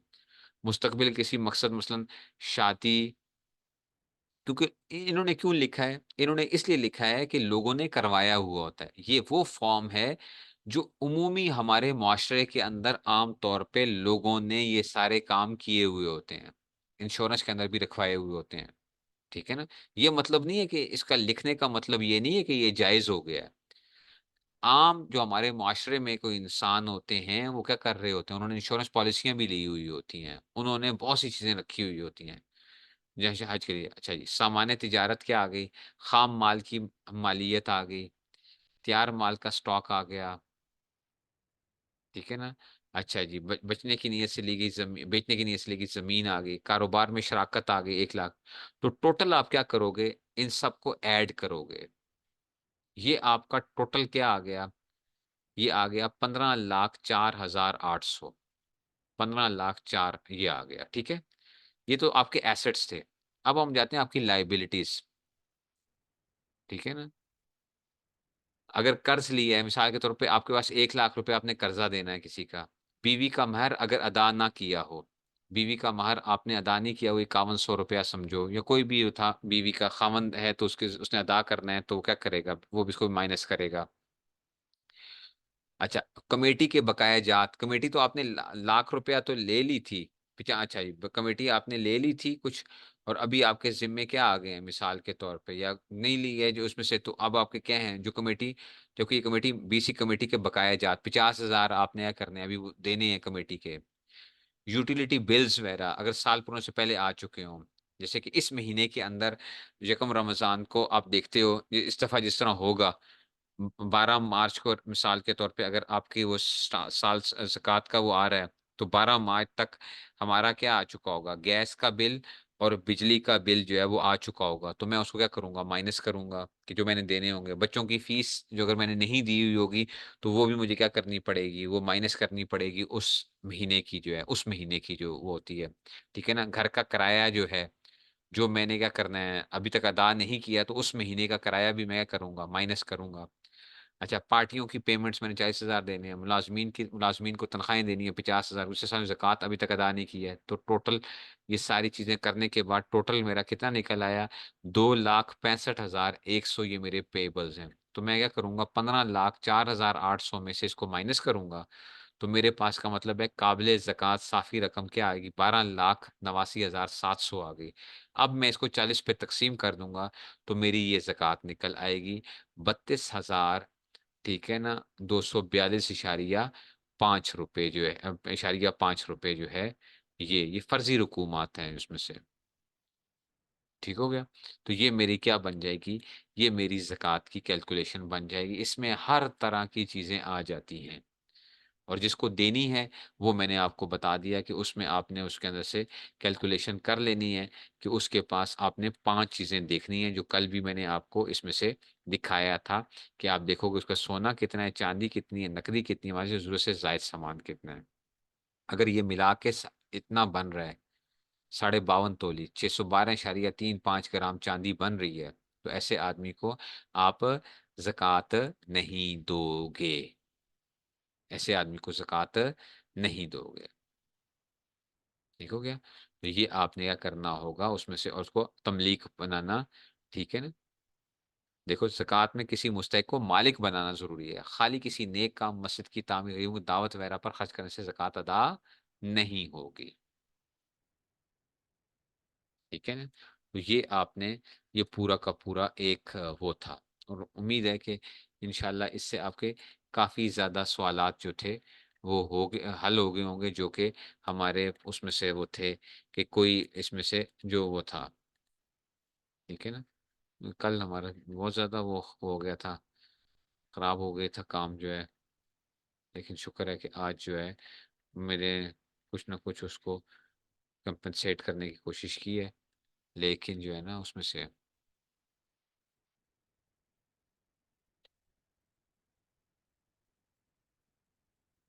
अच्छा जी। क्या इस्लामिक सर्टिफिकेट जो कि मीज़ान बैंक से मुराबा के agreement state bank of Pakistan के साथ बनते हैं?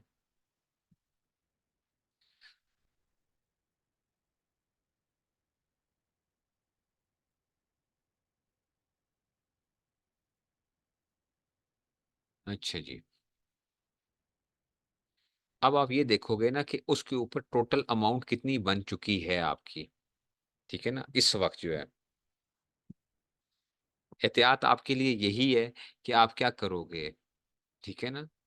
इसमें से अब उसकी वो इन्वेस्टमेंट की क्या-क्या सूरत-ए-हाल वो हो सकती है, जो जितनी ओवरऑल आपकी वो वैल्यू बन चुकी हो उसमें से, आप ओवरऑल वैल्यू पे ज़कात निकाल दें उसमें से। मिसाल के तौर पे आपने अगर 5 लाख रुपए के वो किया था, लेकिन प्रॉफ़िट के साथ वो इस वक़्त 6 लाख रुपए तक पहुँच चुके हैं, तो आप इसमें से 6 लाख के ऊपर ज़कात निकाल देंगे,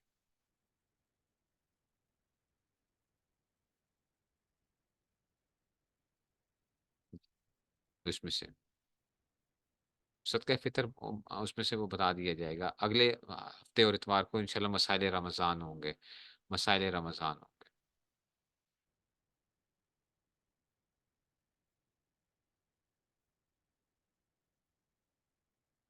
तो उसपे टोटल ओवरऑल अमाउंट के ऊपर आप जो है ना, उसमें से निकाल लें।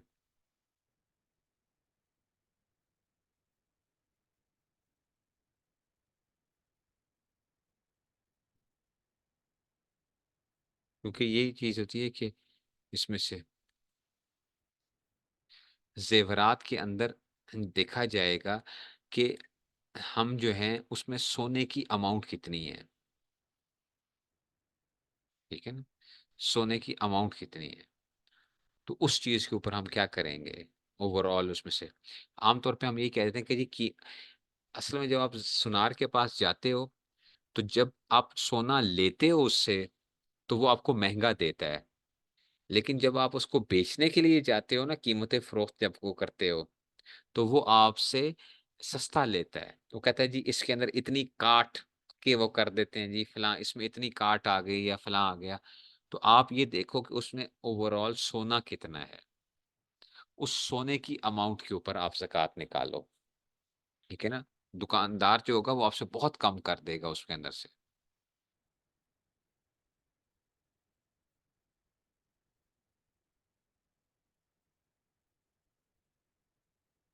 तो अगर ज़कात अदा नहीं की है, किस चीज़ की ज़कात अदा नहीं की? जो चीज़ें मिसाल के तौर पे, अब 2 किस्म की चीज़ें होती हैं। एक होता है कि माल का हलाक होना होता है, और एक होता है माल का इस्तेहलाक होता है। माल का हलाक होना ये है कि एक आदमी के पास, ठीक है ना?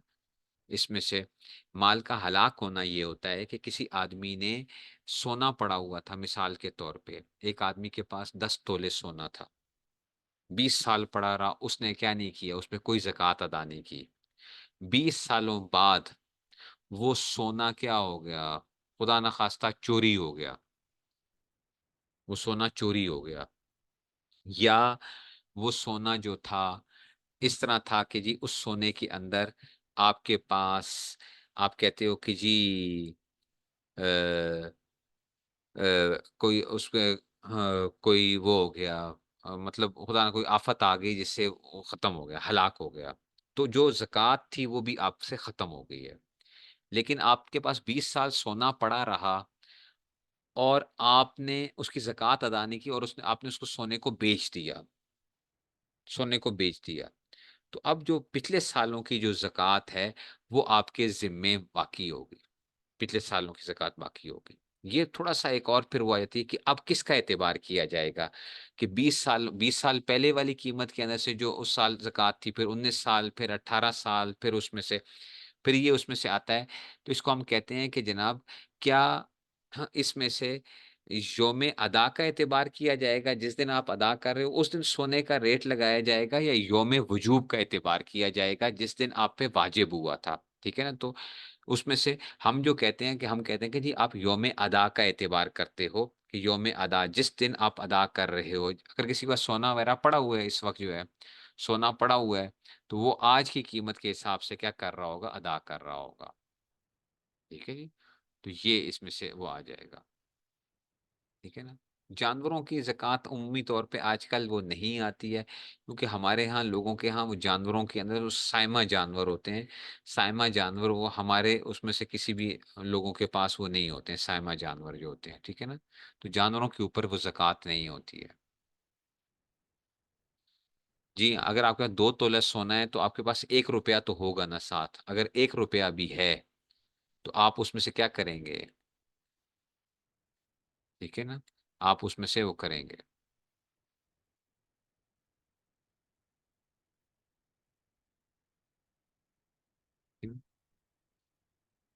तो इसमें से जो है ना,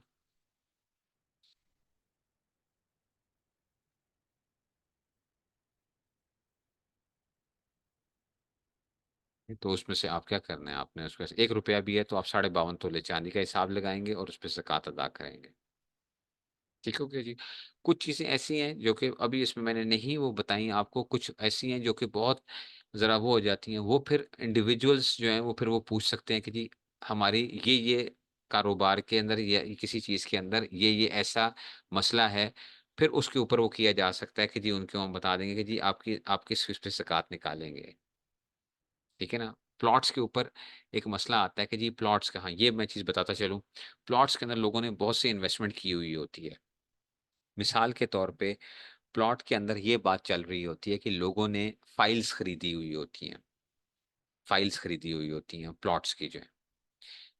अब ये मसला तो समझ जाओ कि ये जो फाइलों का कारोबार है आजकल जो हमारे यहाँ चल रहा है, जिसमें पीछे कुछ भी नहीं होता, सिर्फ़ और सिर्फ़ एक कागज़ की बय हो रही होती है कि जी मैंने 4 लाख की फाइल खरीद ली, 6 लाख की बेच दी, 7 लाख की फाइल खरीद ली, इतने की बेच दी, फलाँ कर दिया। ये तो टोटल फ्रॉड के चक्कर हैं आजकल, ठीक है ना? टोटल फ्रॉड के चक्कर हैं। तो फाइलों का कारोबार तो जायज़ ही नहीं होता, जो आजकल जिस तरीके से उमूमी तौर पे चल रहा है। ठीक है ना? तो वो जो उसमें से वो होता है। अब हम आ जाते हैं कि अगर किसी के पास उसने खरीदी है और पीछे कोई ज़मीन वगैरह कोई मौजूद है, या कोई उसमें से तो अगर ऐसी कोई फ़ाइल है जिसके पीछे कुछ भी नहीं है, जिसके पीछे कुछ भी नहीं है, तो आपने जितने की वो फ़ाइल आपने पैसे जमा कराए हैं, कंपनी से जो खरीदा था, किसी डेवलपर से जो लिया था, मिसाल के तौर पर आपने 4 लाख की फ़ाइल उससे खरीदी है, तो गोया आपका वो 4 लाख का कैश है, आपने उस 4 लाख के ऊपर क्या करनी है, वो ज़कात अदा करनी है। 4 लाख पे ज़कात अदा करनी है, अगर उसके पीछे कुछ भी चीज़ भी नहीं है। अगर उसके पीछे ज़मीन है, अगर उसके पीछे ज़मीन है और आप क्या कर रहे हो, आप ये देखते हो कि जनाब उसके पीछे ज़मीन है, और उनके पास वो जगह मौजूद है उसमें से। तो अगर तो आपने घर बनाने की नीयत से लिया है या बच्चे को गिफ्ट करने की नीयत से लिया है, तो फिर तो वो माल तिजारत नहीं होगा, ठीक है ना? उस सूरत के अंदर उसके ऊपर फिर ज़कात का मामला नहीं आएगा, ठीक है? अगर वो बाकायदा मुतय्यन है जगह कि जी ये आपका प्लॉट नंबर है और आपको ये मिलाएगा, तो मुतय्यन है, तो फिर ज़कात नहीं आएगी। ताहम अगर वो मुतय्यन नहीं हुआ और कोई उसमें से वो नहीं था और आपने बेचने की, या अगर आपने बेचने की नीयत से भी खरीदा है और मुतय्यन भी हो चुका है, तो फिर आप उस सूरत में क्या करोगे कि आप उसकी मार्केट वैल्यू देखते हो कि मार्केट के अंदर वो कितने की बिक सकता है, वो जो प्लॉट है इस वक्त कितनी किस्तें अदा करने के बाद। तो जितनी किस्तों के अदा इतनी किस्तें अदा करने के बाद वो कितने का बिक सकता है। तो अगर आपने नीयत बेचने की नीयत के लिए लिया हुआ था, तो फिर उस पे वो माल तिजारत का हुक्म लगेगा और उतने की ज़कात आपको अदा करनी पड़ेगी। माल तिजारत के तौर पे अगर वो किया हुआ है, तो फिर आपको उतनी की ज़कात अदा करनी पड़ेगी। मैंने बता चुका हूँ, दी जा सकती है, पैसे रखना कोई ज़रूरी नहीं है। राशन अगर दोगे तो मालिक बनाओगे, राशन दोगे तो मालिक बनाओगे, ठीक है ना? तो उसमें से जो है ना उसका एतबार किया जाएगा।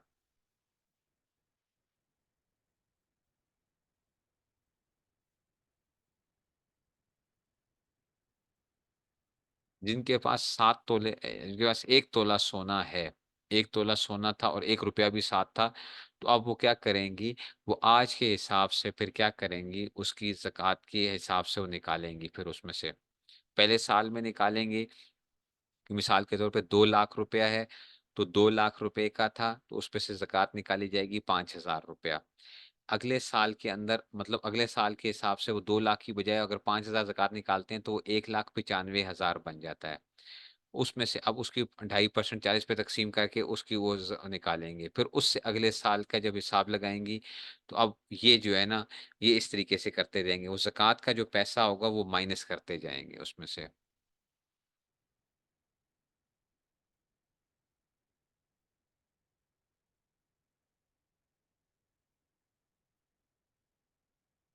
ठीक है? तो ये इसमें से आ जाएगा। अच्छा, अब ज़कात का पैसा फ़ौरन निकालना ज़रूरी नहीं होता कि जी आप क्या करो कि उसी वक़्त ही मैंने क्या करना है, ज़कात का पैसा मैं जो हूँ, जैसे कि बाज़ लोग होते हैं, बेहतर तो यही है कि आप फ़ौरन अदा कर दो। क्योंकि उसकी वजह ये है कि इंसान को मौत का पता नहीं है। मौत अगर आ गई, तो वो हमारे ज़िम्मे वो रह जाती है और फिर वो माल विरासत बन जाता है। ठीक है? ताहम अगर आप क्या करते हो, आप कहते हो कि जिस तरह के होता है कि बाज़ लोग होते हैं, वो कहते हैं जी स्टूडेंट को उसकी वो फ़ीस अदा कर रहे होते हैं, उसको देते हैं कि जी तुम हर महीने अपनी फ़ीस देते रहना। तो आप क्या कर लेते हो, इरादा कर लेते हो और थोड़ा-थोड़ा करते रहते हो, लेकिन साल गुज़रने से पहले-पहले कोशिश करो कि वो पैसा आप ज़कात का अदा कर दो। एक मसला जो हमसे पूछा जाता है, वो ये पूछा जाता है कि हम जो है उसमें से हमारे पास हम जो हैं ये अगर हम ज़कात अगर क्या हम एडवांस में ज़कात दे सकते हैं, तो आप एडवांस में भी ज़कात दे सकते हो। एडवांस में भी ज़कात दे सकते हो, लेकिन किसी एक डेट को अपनी कैलकुलेशन कर लोगे कि इस डेट को मेरे पास कितना बन रहा है। ठीक है ना? उस डेट के हिसाब से मिसाल के तौर पे मैंने मिसाल यकम रमज़ान को मैंने कैलकुलेशन की, यकम रमज़ान को मैं मालिक बन रहा था, समझो 1 करोड़ रुपए का। तो 1 करोड़ का मतलब ये है कि मैंने 2.5 लाख रुपया मेरी ज़कात बनती है और मैं साल भर में ज़कात देता रहा, समझो 2 लाख रुपया मैं अदा कर चुका था। तो अभी मेरे पास मैंने 50,000 मेरे ज़िम्मे और बाकी होगी, मैं 50,000 क्या करूँगा, वो ज़कात निकाल दूँगा। ठीक है ना? 7 साल की पहले की कीमत नहीं लगाई जाएगी। अब मैंने बताया कि इसमें मुफ्ती उस्मानी साहब दामद बरकातुहू का जो फ़तवा है, वो ये है कि उसमें से कीमत यौम अदा का एतबार किया जाएगा। अगरचे इख्तिलाफ़ है इसके अंदर कि जी पहले की कीमत अदा करेंगे या आज की कीमत अदा करेंगे, तो आज का रेट जो है एहतियात भी इसी के अंदर है कि आज का रेट लगाया जाएगा। 7 साल पहले सोने का रेट नहीं लगाया जाएगा, आज का रेट सोने का लगाया जाएगा, जो हम अदा कर रहे हैं। जिसके ऊपर ज़कात आती है और उसके पास अमाउंट ना हो, तो वो अपना सोना बेचकर या किसी से कर्ज़ा पकड़ के अब ज़कात अदा करेगा। और जो बंदा मालिक होता है, उसी के ज़िम्मे ज़कात होती है। ये जो ख़ावंद ज़कात बीवी की तरफ से अदा कर देते हैं, ये उनका एहसान होता है बीवियों पर। वरना औरत अगर ज़ेवर की मालिक है, तो औरत के ज़िम्मे ज़कात है।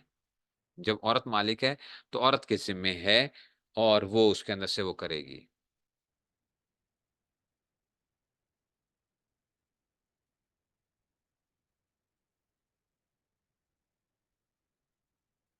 1 मिनट, 1 मिनट।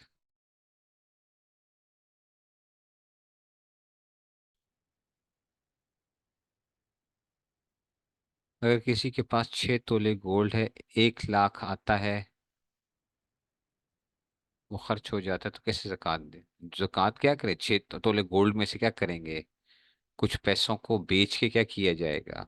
उसमें से जो मतलब सोने को कुछ बेचें, या किसी से कर्जा पकड़ें, और उतनी जो है अमाउंट आप जक़ात देंगे उसमें से।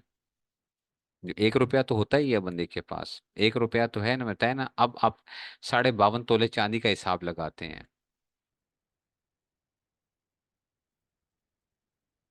अगर कर्जा मिलने की बिल्कुल उम्मीद खत्म हो गई थी, और बाद में कर्जा मिल भी गया, तो अब भी उस पे पिछली उसकी अमाउंट की, जो पिछले सालों की ज़कात थी, आपने नहीं दी, तो अब आपके वो नहीं है, वो लाजिम नहीं है आपके ज़िम्मे। वो लाजिम नहीं है आपके।